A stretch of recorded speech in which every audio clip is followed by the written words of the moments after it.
제가 지난번에도 말씀을 드린 것 같은데요. 요한복음을 보면 예수님께서 예루살렘에 올라오셔서 사역하셨던 그런 기사들이 쭉 나오는데 그냥 아무 때나 올라오신 게 아니고 유대인의 절기에 맞춰서 올라오셨다는 사실을 저희들이 보게 됩니다. 유대인들에게는 특별히 세 개의 그 큰 절기가 있었고요.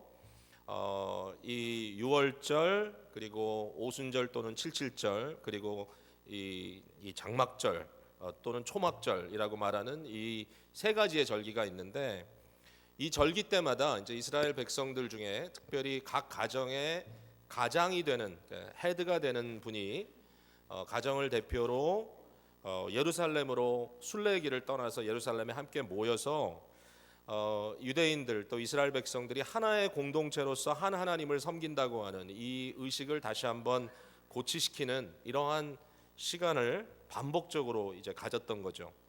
근데 예수님 당시에도 그 시대에 유월절에도 예루살렘에 굉장히 많은 사람들이 모여 있고 또 다른 절기 때마다 이렇게 사람들이 모여 있습니다. 오순절 성령 강림 하실 때도 곳곳에서 순례자들이 와서 예루살렘에 모여 있었잖아요.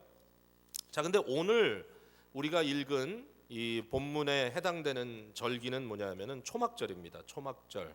이 세 가지 절기 중에 제일 마지막인데 7장 2절에 보니까 이렇게 써 있어요. 유대인의 명절인 초막절이 가까운지라. 그래서 초막절이 돼서 결국은 예수님도 예루살렘으로 또 올라가셔서 그곳에서 이제 성전에서 뜰에서 이 백성들에게 가르치시는 그러한 내용이 이제 오늘 펼쳐지고 있습니다.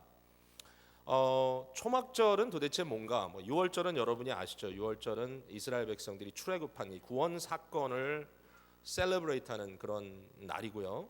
예수님은 유월절과도 밀접한 관계가 있죠. 유월절에 그 희생제물이 된 어린 양, 바로 그분이 예수님이다.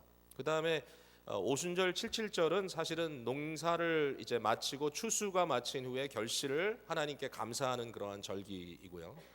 그리고 여기 말하는 지금 초막절은 또 다른 의미가 있습니다. 초막절은 일반적으로 이제 겨울철이 되겠죠. 근데 이 초막절 때는 날씨도 쌀쌀한데 이제 이스라엘 백성들이 한 주 정도의 시간 동안에, 한 주일 동안에 자기들이 일반적으로 사는 집 안에 살지를 못하고요.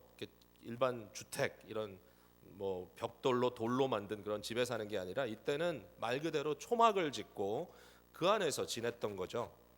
뭐 이런 겁니다. 이스라엘 백성들이 출애굽한 이후에 40년 동안 광야 생활했잖아요. 광야 생활을 할 때는 일정한 곳에 머물러 있는 것이 아니기 때문에 집을 정상적으로 짓고 살 수가 없었죠. 그래서 40년 동안이나 이스라엘 백성들은 장막을 이렇게 세웠다 또 부셨다 하면서 이렇게 그 순례의 길을 간 거죠. 40년의 방황의 시간은 사실은 장막의 삶이었던 것이죠. 그러니까 그때의 삶을 재현하는 겁니다.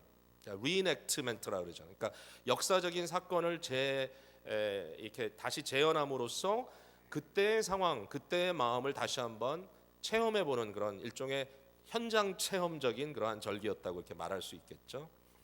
근데 여러분 생각해 보세요. 이분들이 추운 겨울에 초막을 짓고 그 안에 있으면서 고생스럽다라는 건 뭐 우리들이 다 이제 기본적으로 이해할 수 있을 텐데, 과연 그분들의 마음속에 고생스럽다는 생각만 했을 것인가? 그게 원래 뜻은 아닌 거죠. 그러니까 결국은 그와 같이 힘들고 어려운 삶의 형편 속에서 하나님께서 은혜 주셔서 그들이 살았다. 요걸 이제 기억하는 거예요. 바텀 라인이 은혜다. 왜냐하면 여러분 아시지만 이 광야에서 도저히 살 수 없는 상황이었는데 그 엄청난 인파가 그 말도 안 되죠. 생각해 보면 도대체 뭘 먹고 뭘 마시고 도대체 그 플러밍은 어떻게 할 거며 쓰레기는 어떻게 할 거며 이게 상상할 수 없는 그러한 상황인데 40여 년 동안 그 광야를 맴돌면서 거기서 살 때 하나님께서 그들에게 먹이시고 그들에게 마시게 하시고 그들에게 입히시고 그들을 지켜주셨단 말이죠. 그러니까 이 초막절을 지내면서 이스라엘 백성들은 이처럼 하나님께서 우리를 인도해 주신다. 결국 우리는 하나님의 인도가 아니고선 살 수 없는 존재들이다 하는 것을 계속해서 확인하는 거예요. 계속해서 확인하는 거예요. 자, 이러한 초막절을 지내고 있는 이 상황에 예수님께서 명절 끝날 곧 큰 날에 이렇게 써 있습니다. 이 일주일 동안의 이러한 초막절 지킴을 이제 마무리하는 마지막 날이 큰 날이었다는 것이죠. 가끔 이제 부흥회 하면 기도하시는 분이 요걸 꼭 인용하죠. 마지막 날, 명절 끝날 꼭 큰 날, 마지막 날이 큰 날이라고 했는데 여기서 나온 말이거든요. 네. 그러니까 좀 알고 얘기하면 좀 더 도움이 되겠죠. 근데 도대체 왜 마지막 날이 큰 날이냐? 마지막 날은 무조건 큰 날 아닙니다, 여러분. 그러니까 이제 꼭 그렇게 기도하지 않으셔도 돼요. 근데 왜 도대체 여기는 마지막 날이 큰 날인가 하면은 마지막 날에 제사장들이 클라이맥스로 하는 어떤 예식이 있었어요. 그 중에 하나가 뭐냐면 대제사장이 이 물그릇을 항아리 같은 거를 가지고 실로암으로 내려갑니다. 실로암은 예루살렘 중심부에 있는 저수지입니다. 저수지. 이제 이건 기가 막힌 역사 속에 나타나는 그런 이제 이노베이션인데 이 외적이 침투를 외적이 쳐들어오면 성을 쌓다는 것은 성 밖에 이제 대치하는 거잖아요. 그때 성이 함락되는 이유는 물 없고 양식 없어 함락되는 거죠. 그러니까 뭐 피 흘릴 필요 없이 이렇게 오랫동안 이렇게 군사들이 둘러서 가지고 기다리잖아요. 그러니까 그런 대치 상태에서 그 예루살렘에 살고 있는 주민들이 물을 마셔야 되기 때문에 아주 그 지하에서 이렇게 물을 지하수처럼 끌어올려 가지고 실로암을 만든 거예요. 기가 막혀요. 근데 그 물에 내려가서 실로암의 물을 떠다가 이 대제사장이 어디로 가냐면 성전 뜰로 가죠. 성전 뜰에 가서 거기에 있는 제단에다가 그 물을 부어 드리는 겁니다. 하나님께. 이게 마지막 예식이었어요. 자, 왜 그 돌 제단 위에 물을 부었을까요, 여러분? 네, 여기에 대해서 이제 뭐 이런저런 얘기를 할 수 있지만 이제 몇 가지 우리가 생각할 게 있어요. 하나는 뭔가 하면 여러분 광야에서 이스라엘 백성들이 매일매일 만나를 먹었지만 또 그들이 한 것은 뭐냐면은 반석에서 나오는 물을 마셨거든요. 이 물이 없으면 죽죠. 그러니까 이제 그 당시에 이스라엘 백성들은 그 반석의 물을 먹었는데 바울이 말하는 뉘앙스를 보면 마치 그 반석이 가는 곳마다 새로운 반석이 떠오른 게 아니라 하나의 반석이 백성들을 쫓아다닌 것처럼 그려 있어요. 나중에 그 얘기를 하죠. 그 반석은 곧 그리스도였다. 그러니까 그 반석을 쳐서 반석에서 물이 쏟아져 나왔는데 결국 그것이 그리스도다라고 이제 해석이 되는데 그 반석에서 물을 마신 거잖아요. 이스라엘 백성들이. 그러니까 물을 마시지 않고는 죽잖아요. 근데 또 하나는 뭐냐면 그 이스라엘 백성들이 가나안에 이제 들어갈 때도 하나님께서 가나안에 들어갈 때 뭐라고 이제 얘기를 하시냐면 지금까지는 너희들이 만나를 먹고 지금까지는 너희들이 반석에서 기적의 물을 마셨는데 가나안에 들어가면 그럼 이젠 어떻게 할 거냐? 거기 가면 하나님 다 제쳐놓고 이제 내가 농사짓고 열심히 일하면 얼마든지 먹고 마실 수 있는 그러한 터전이 된다. 여러분 일반적으로는 가나안 그럼 젖과 꿀이 흐르는 땅이라고 하지만 젖과 꿀이 흐르기 위한 중요한 조건이 있어요. 가나안은 하나님이 눈여겨 돌보시지 않으면 젖과 꿀이 안에 완전히 망존하는 땅이 가나안이에요. 하나님 그 얘기를 하세요. 왜? 가나안에는 큰 강이 없어요. 너희가 나온 애굽은 이집트는 하수에서 물을 대가지고 농사를 지잖아요. 뭐 계속 반복적으로 나오는 얘기니까 다 알아요, 여러분. 나일강이 있잖아요. 근데 가나안 땅에는 나일강 같은 큰 강이 없어요. 강이 바다로 들어가질 않아요. 조그만 요단강이 있어요. 헤르몬산에서 내려오는 그 눈 녹은 물이 갈릴리 호수에 모여요. 갈릴리 호수에서부터 밑에서 물줄기가 하나 나와요. 그 물줄기가 사해라는 곳까지 가요. 사해 밖으로 나가지도 않아요. 그러니까 요단강은 갈릴리와 사해를 잇는 작은 물줄기예요. 뭐 강이라고 하지만 그것은 계곡이에요. 계곡. 그러니까 농사는 어디서 짓느냐? 지중해 연안에서 지어요. 농사는. 그러니까 계곡에서 물을 댔다가 질 수도 없어요. 바닷물을 끌어다 농사 못 짓지 않습니까? 결국은 뭐냐 하면 하나님께서 이렇게 얘기하시는 거예요. 가나안은 광야와 똑같다. 어떻게 보면. 왜냐하면 내가 너희에게 매일 음식을 줘야 먹고 매일 물을 줘야 마시는 것처럼 가나안도 내가 너희를 돌보지 않으면 너희들은 못 산다. 그래서 나오는 말이 뭐냐면 이른 비와 늦은 비를 주시는 거예요. 반드시 와야 돼. 이른 비는 언제냐? 이른 비는 겨울 지나고 경작하기 시작하기 바로 그 순간에 오는 거예요. 이른 비는 왜 필요한가? 겨울 동안에 굳어진 땅을 소프트하게 만드는 게 이른 비니까 와야지 씨를 심어요. 그 다음에 늦은 비는 뭐냐? 씨를 심고 나면 또 비가 와야 곡식이 자랄 거 아니에요? 그러니까 그 비가 또 와야 돼. 적절한 시기에 비가 오지 아니하면 다 흉작이에요. 그러니까 가나안 백성들은 하나님께서 먹이지 않으면 안 돼요. 먹이지 않으면 안 돼. 그게 바로 이 가나안의 이스라엘 백성들의 하나님과의 관계 현실인데, 대제사장이 제단에다가 물을 부면서 반석에서 물 받아 먹었던 생각도 하고, 뿐만 아니라 기도하는 거예요. 마음으로, 하나님, 이제 농사 한 해 잘 마쳤습니다. 내년에도 이른 비와 늦은 비를 주셔서 우리가 하나님의 은혜 가운데 살아갈 수 있게 해 주십시오. 이게 바로 이 초막절의 마지막 클라이맥스였던 거죠. 자, 근데 그 순간에 예수님께서 백성들 무리 앞에 서가지고 얘기하는 거예요. 명절 끝날 곧 큰 날에 예수께서 서서 외쳐 이르시되 누구든지 목마르거든 내게로 와서 마시라. 이건 뭐예요? 무슨 얘기예요? 내가 그 반석이다 이거잖아요. 목마르냐? 내게 와서 마셔라. 내가 너희에게 물을 주겠다. 나를 믿는 자는 성경의 이름과 같이 그 배에서 생수의 강이 흘러나오리라 하시니 이는 그를 믿는 자들이 받을 성령을 가리켜 말씀하신 것이라. 자, 오늘 본문 이게 전부 다인데, 여기에 나와 있는 이 말씀들을 한번 우리가 생각해 봤으면 좋겠어요. 예수님께서 말씀하시는 거예요. 내가 반석이다. 내가 바로 그 물을 너희에게 주는 자다. 나를 믿어라. 나를 믿어라. 하나님을 의지하지 않고서는 우리가 절대로 은혜의 단비를 받을 수 없는 것처럼 나를 믿어라. 그래야면 하나님께서 너희에게 생수를 주시겠다. 이 약속을 지금 주시는 거잖아요. 근데 너무 중요한 건 뭐냐면 여기에 그 배에서 생수의 강이 흘러나오겠다고 하는 예언의 말씀을 주셨다는 거예요. 자, 38절에 우리가 좀 집중해 볼게요. 나를 믿는 자는 성경의 이름과 같이 그 배에서 생수의 강이 흘러나오리라. 여기 이제 질문을 해야 되는 게 이거죠. 예수님께서 여기에 분명히 구약 성경을 인용하셨다는데 그렇게 말씀하셨잖아요. 성경의 이름과 같이. 예수님은 성경을 의지해서 말씀하셨어요. 그러니까 참 기가 막힌 일이에요. 그러니까 우리가 하나님의 말씀에 이 절대적인 권위를 이해해야 돼요. 어쨌든 성경의 이름과 같이 그 배에서 생수의 강이 흘러나오리라. 그 배에서 생수의 강이 흘러나온다는 말이 성경에 어디 나오느냐? 사실 여기에 대해서는 좀 다른 생각들이 있어요. 근데 저는 한 두 가지가 생각이 나더라고요. 물론 이렇게 맞춰 보면 그렇죠. 첫 번째 생각이 나는 구절은 지난 금요일에도 우리 김준 목사님 설교하면서 인용하셨는데 바로 잠언 4장 23절 말씀이에요. 한번 여러분 찾아보세요. 잠언 4장 구약성경 915페이지.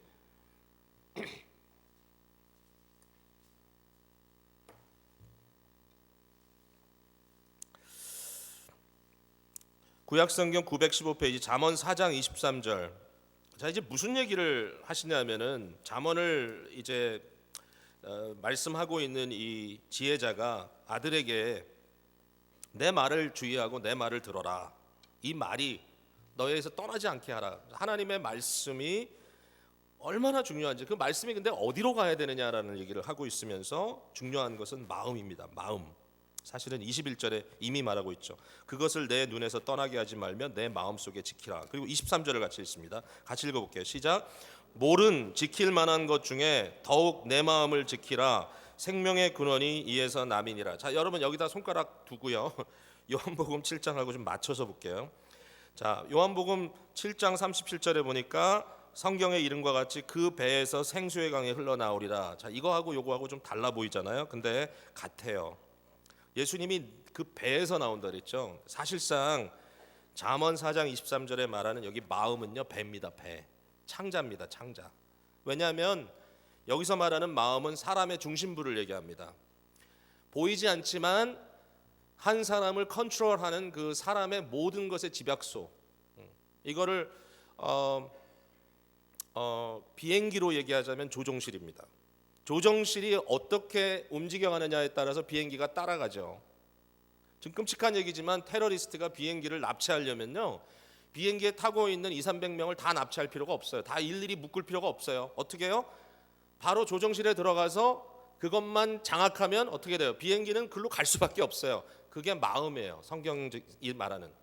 성경이 말하는 인간은 이 중심부가 있어요. 보이지 않는 중심부가 있는데 그 중심부를 통하여 그 사람의 모든 것이 움직여요.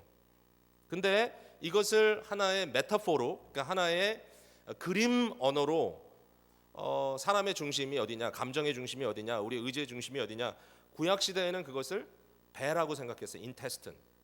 그래서 창자가 떨린다란 말이 나오잖아요. 그러니까 여기에 잠언 4장 23절에 말하는 내 마음에 지키라. 무릇 지킬 만한 것 중에 더욱 내 마음을 지키라는 이 마음은 배예요. 배라는 단어예요. 근데 예수님께서 요한복음 7장 38절에 그 배에서 생수의 강이 흐른다는 이 말과 동일한 말이에요. 예수님이 배라고 여기 설명한 건 뭐냐면 뭐 마음, 배 똑같은 말을 하시는데 예수님도 아람어를 쓰셨기 때문에 그 말이 그대로 헬라어로 직역이 된 거예요. 저는 그렇게 생각해요. 그러니까 결국 그 말이에요. 근데 이 배든 뭐 그것이 오늘날 심장이든, 우리가 심장부 그러잖아요. 우리는 신약 성경에 와도 심장이란 말이 많이 나오잖아요. heart라는 말이, 또는 그것이 머리이든 간에 그것은 그림 언어일 뿐이고, 자, 인간에게는 보이지 않는 중심부가 있어요. 조종실 같은 그곳이, 거기에서 의지가 나오고 거기에서 감정이 나오고 거기로부터 모든 생각들이 솟아나는 그런 인간의 모든 것을 컨트롤하는 컨트롤 타워가 있는데, 거기에서 생명의 근원이 이에서 난다 그랬어요. 이 생명의 근원이란 말은 생명의 샘물이란 뜻이에요. Fountain of life. 생명의 샘. 그러니까 즉 다시 말해서 거기서부터 물이 터져 나온다는 거예요. 우리의 마음은 물의 근원이에요. 우리의 마음은, 모든 인간의 중심은 물의 근원이에요. 거기서부터 나와요. 그 물이 생명을 만드는 거예요. 자, 이게 중요해요. 예수님이 그 얘기를 하신 거예요. 내게 와서 마시라. 내가 바로 그 반석이다. 그러면서 하시는 말씀이 사람의 마음에서부터 물이 나온다, 이 얘기를 하신 거예요. 여러분, 마음이 얼마나 중요합니까? 마음이 다치면요 아무것도 못해요. 여러분, 우울증이나 이 무기력증이 무서운 게 뭐냐면은 육체의 질병이 아니라 마음의 질병이에요. 마음의 질병이 생기면 어떻게 해요? 육체가 건강해도 아무것도 할 수가 없어요. 너무너무 중요해요. 마음을 잃어버리면 다 잃어버리는 거예요. 아무리 육신 따라 하려고 해도 마음이 안 가면 안 돼요. 마음이 가면 몸도 가요. 하나님이 중심을 보신다는 것도 그 말이에요. 하나님은 외모를 보지 않아요. 왜냐하면 외모는 마음의 표현일 뿐이에요. 마음을 보지 못하고 외모만 보면 오해를 한단 말이에요. 사람은 오해를 해요. 근데 하나님은 마음을 봐요. 그래서 마음이 중요한 거예요. 지난주에 교회 자매 한 분이 머리가 길었는데 머리를 짧게 자르고 왔어요. 제가 그랬잖아요. 도대체 신경에 무슨 변화가 있었기에 머리를 이렇게 자르고 왔느냐? 여러분, 만약에 제 아내가 머리를 짧게 잘랐다 그러면은 제가 딱 마음속에 무슨 생각이 들겠어요? 집을 떠나겠구나, 이런 마음이 들지 않겠어요? 근데 여러분 생각해 보세요. 머리를 잘랐기 때문에 집을 떠나는 게 아니에요. 집을 떠날 마음이 생겼기 때문에 머리를 자른 거예요. 꼭 그랬다는 얘기는 아니고, 그러니까 우리가 외형적으로 일어나는 모습을 보면서 뭐라 그래요? 마음에 어떤 변화가 있구나, 마음에. 자, 이제 머리 자르실 분이 좀 많을지 모르겠는데 어쨌든 중심을 이해하는 게 너무 중요한 거죠. 우리의 마음이 뭐냐, 마음이 어떤 상태냐, 이게 너무 중요한데, 이게 여기에서 중요한 모든 철학이 시작되는 거예요. 자, 마르크스 같은 사람은 뭐라 했냐면은 인간은 물질이라는 거예요. 한마디로 물질인 인간의 마음을 채울 수 있는 것은 돈이에요. 인간은 경제적인 동물일 뿐이다. 그러므로 돈만 채워주면, 먹을 것만 주면, 인간은 빵만 주면 만족한다 그래요. 근데 여러분, 그렇든가요? 일반적으로 세상은 그래요. 결국 사람의 마음을 살 수 있는 것, 사람의 마음을 움직일 수 있는 것은 계속 혼동됩니다. 우리가 뭐죠? 돈과 지위, 돈과 명예. 그것을 내가 가지면 내 마음이 만족할 거다. 거기에 행복이 있다라고 다 얘기합니다. 그래서 뭘 하죠? 죽어라 일합니다. 죽어라 일해요. 근데 성경은 그렇게 얘기를 안 하거든요.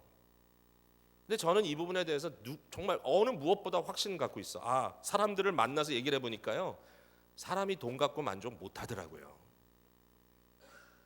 세상에서 물질로 줄 수 있는 것 가지고 만족 안 되는 게 인간의 마음이에요. 제가 그런 얘기 가끔 하죠. 인간의 마음은 너무너무 거대하다고. 왜? 온 우주를 갖다 쳐 집어넣어도 마음이 만족을 못해요. 왜? 물질만 가지고는 안 돼, 마음이. 왜냐하면 우리의 마음은 하나님의 형상대로 지어져서 하나님을 만나는 현장이기 때문에 그래요. 하나님은 마음으로 만나는 거예요. 우리의 중심부로. 그 중심부에는 하나님과 연결고리를 하나님께서 우리에게 주셨어요. 전도서에 보니까 그런 말씀이 써 있잖아요. 사람에게 영혼을 사모하는 마음을 주셨다. 전도서 3장 11절에.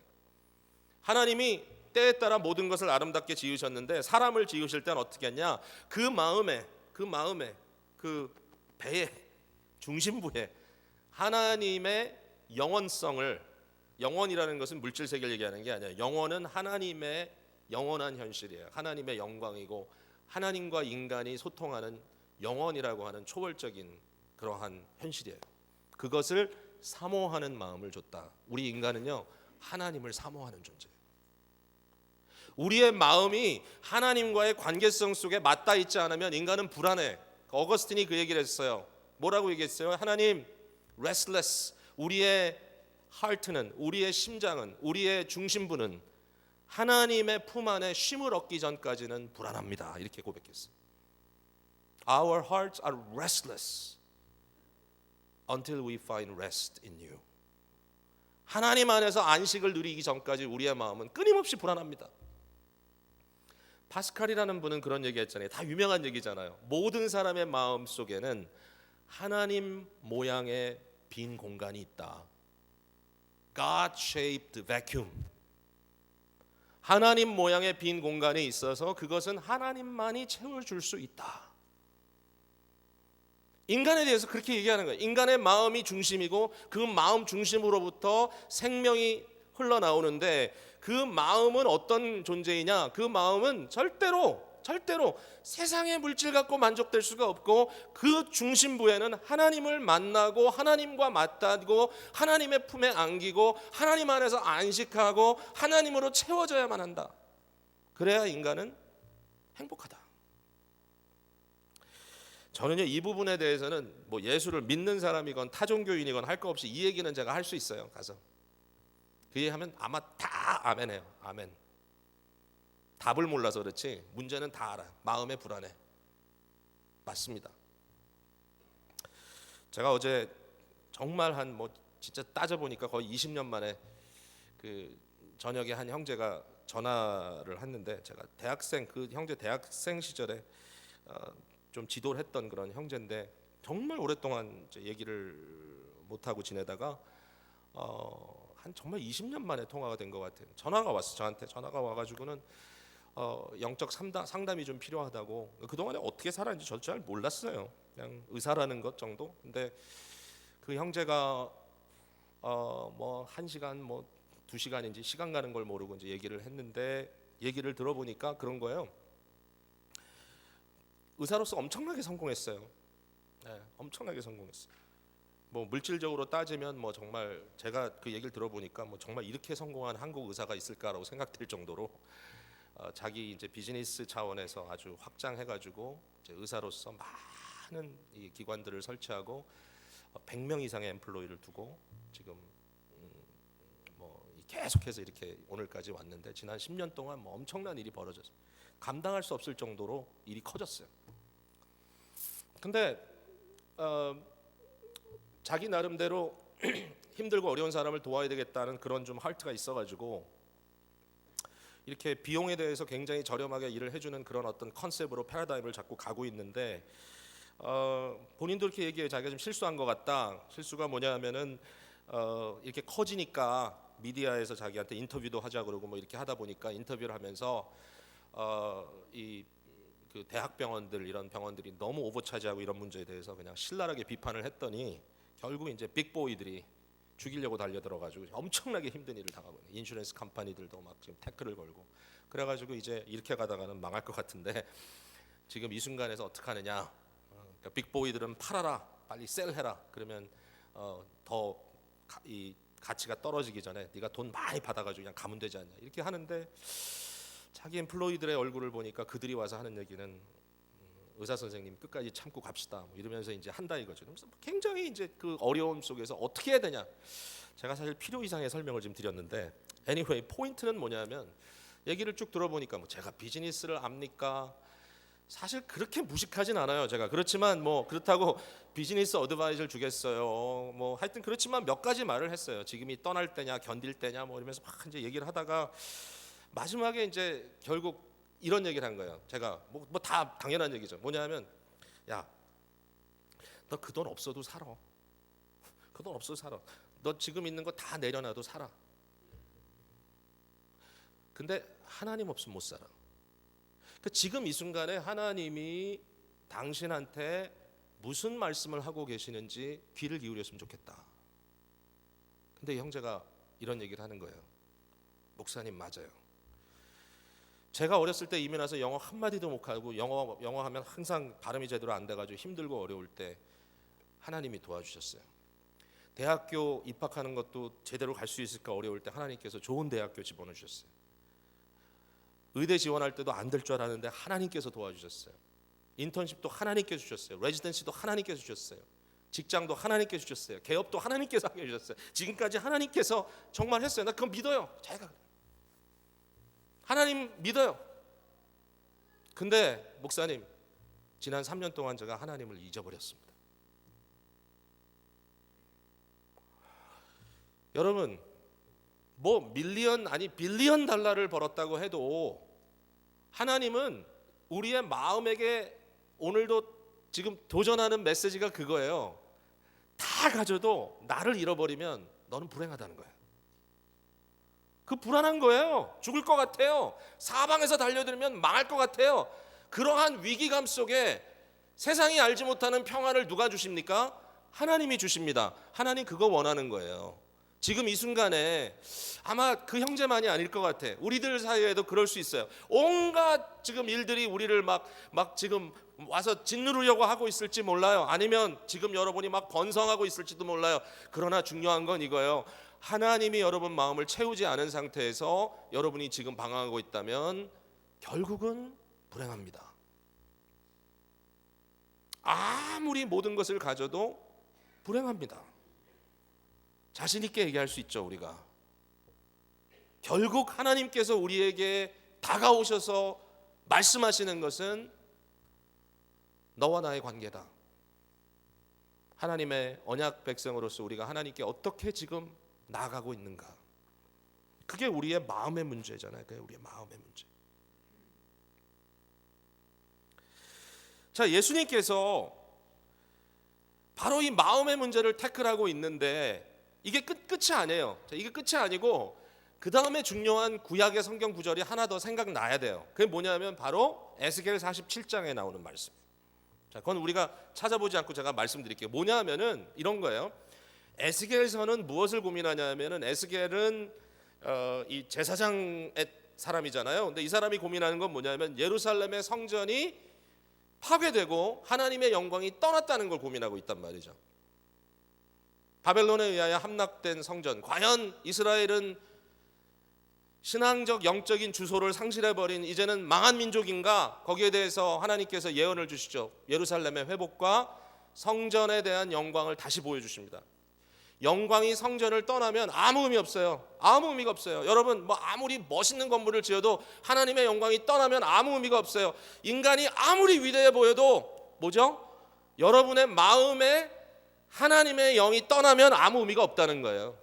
영광이 떠나면 안 돼. 영광이 계셔야 돼요. 근데 드디어 에스겔 43장에 하나님의 영광이 성전으로 다시 돌아오세요.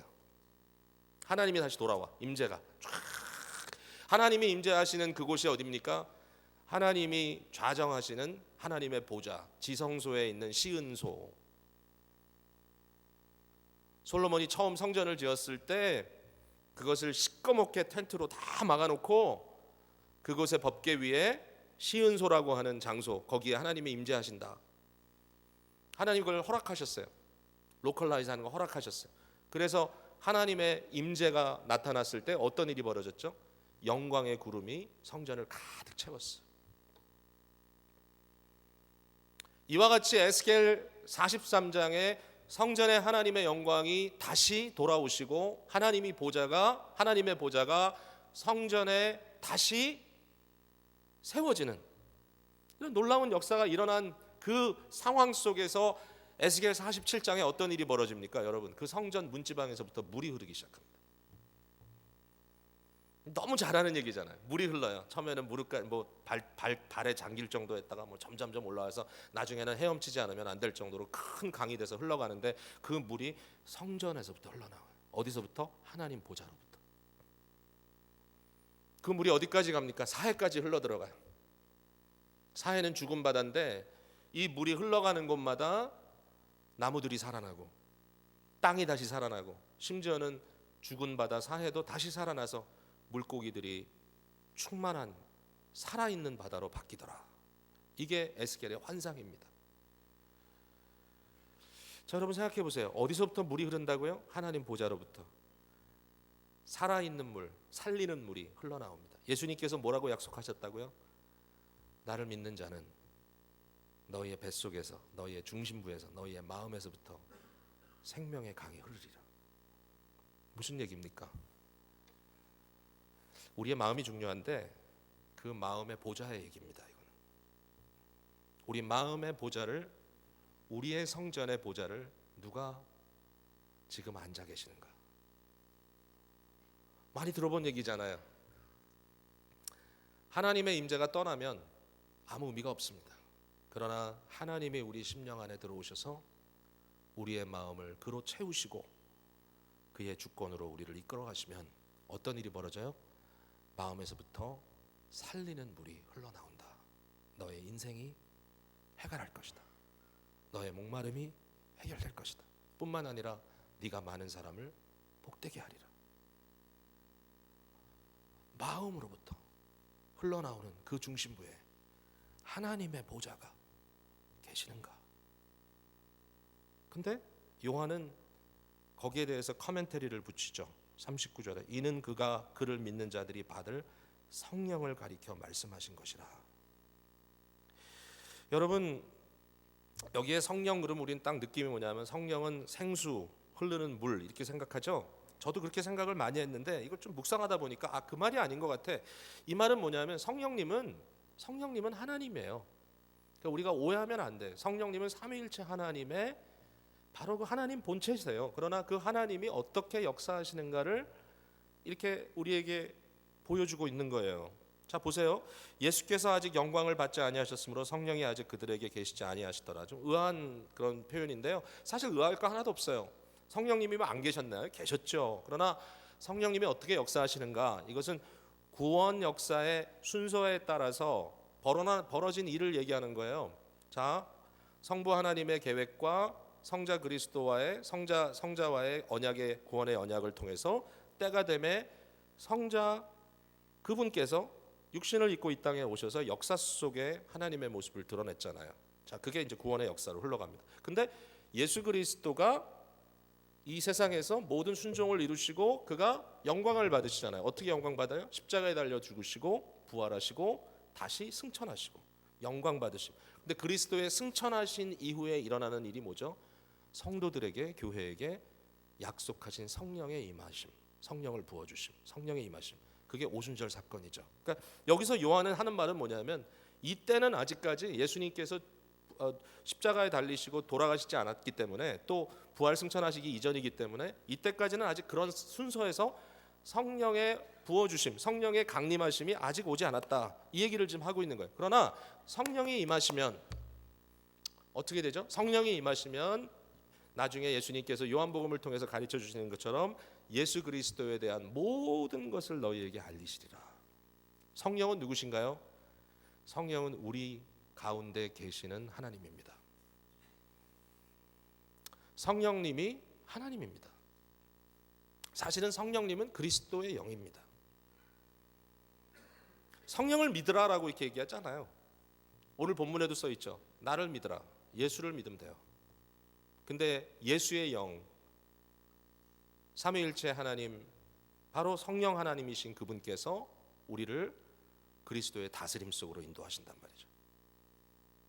여러분, 성령이 임하신다는 것을 많은 분들이 어떻게만 이해하냐면 하나의 능력 받는 걸로 이해합니다. 성령이 임하면 내가 능력을 받아 과거에 못하던 일을 하겠지. 근데 여러분, 그건 한 면이에요. 그것보다 더 중요한 거 있어요. 그러한 성령의 강림은 구약에도 있었어요. 구약에도 하나님께서, 성령께서 특별한 인물에게 임해서 그들이 일반적으로 할 수 없는 일을 하도록 능력을 행하셨어요. 그러나 그것보다 더 중요한 성령의 역사는 뭐냐면은 예수 그리스도의 보혈의 피로 씻음 받아 하나님과 화목된 백성들에게 오셔서 거하시면서 뭘 하신다고요? 다스리시는 거예요. 그러니까 우리가 성령님께 구해야 될 것은 사실은 성령의 능력을 통해서 내가 뭔가를 하게 해 주십시오가 아니라 성령님 나를 충만히 다스려 주십시오. 성령을 근심되게 하는 것이 아니라 성령의 충만함을 받고 성령의 온전하게 다스리시는 그 은혜를 받아 누리는 것, 이것이 성령님의 오늘 현재적으로 우리 속에 역사하시는 역사의 의미인 것이죠. 예수님의 말씀이 이렇게 성취되는 겁니다. 나를 믿어라, 그리스도를 믿어라. 예수를 믿으면 됩니다. 예수님을 믿으면 예수님의 영이 우리 마음속에 실제로 우리의 중심부에 오셔서 우리를 끌고 가신다는 거예요. 거기서부터 생수의 역사가 실제적으로 일어난다는 것입니다.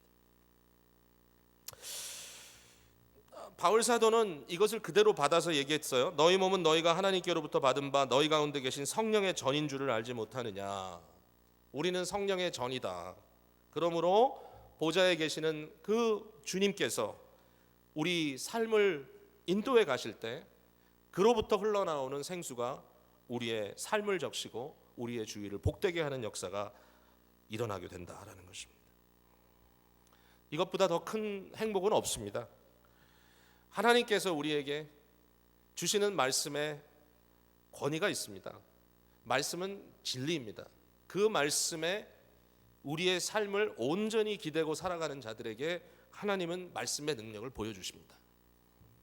항상 기뻐하라, 내가 다시 말하노니 기뻐하라. 주 안에서 항상 기뻐하라는 거죠. 맞습니다. 우리 속에 정말 우리가 어떻게 기뻐할 수 없는 상황이 있다 할지라도 그러나 그 안에서도 그리스도가 나를 주장하고 계시다는 확신 속에 살아가는 겁니다. 모든 사람에게 관용하라. 주께서 가깝다. 아무것도 염려하지 말고 do not be anxious. 그러나 모든 것에 in everything 기도와 간구로 감사함으로 너희 구할 것을 하나님께 아뢰라. 그리하면 모든 지각에 뛰어난 모든 인간의 생각을 뛰어넘으시는 하나님의 평강이 너희의 생각과 너희 마음을 지키시겠다. 지킨다는 말은 뭐예요? 다스린다는 뜻입니다. keep. 너희의 마음을 다스려준다. 이러한 하나님의 은혜가 우리 모두에게 강하게 역사하는 놀라운 체험이 우리의 삶 속에 이루어지기를 간절히 바랍니다.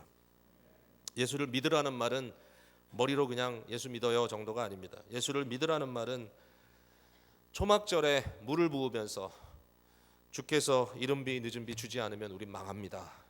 주님, 오늘도 주께서 베풀지 않으면 우린 죽습니다. 주여 성령님, 오늘도 성령님께서 우리의 마음을 이끌어가지 않으시면 우리는 멸망합니다.